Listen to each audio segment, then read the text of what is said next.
بسم اللہ الرحمن الرحیم۔ ہم پاکستانی بڑی عجیب قسم کی قوم ہیں۔ ہم دین اس کو سمجھتے ہیں جو ہمیں اچھا لگے۔ اب 15 شعبان کی رات کو دیکھ لیں کہ اس رات کو ہم کتنا اہتمام سے مناتے ہیں۔ عبادت کا، تلاوت کا، ذکر اذکار کا اہتمام ہوتا ہے اور ایک دوسرے سے معافیہ مانگنا، پتہ نہیں کیا کچھ ہوتا ہے۔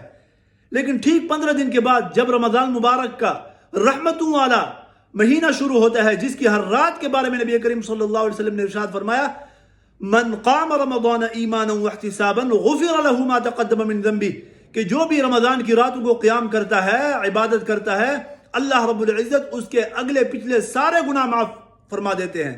تو وہاں جا کر ہم جو ہے نا سست پڑ جاتے ہیں۔ ان راتوں کو ہم کرکٹ میں اور کھیل کود میں، گپ شپ میں، دوسری فضولیات میں ضائع کر دیتے ہیں، حالانکہ صحیح حدیث سے اس کی فضیلت جو ہے نا وہ ثابت ہے، اور ایسی فضیلت 15 شعبان کی رات کے بارے میں تو ثابت نہیں ہے۔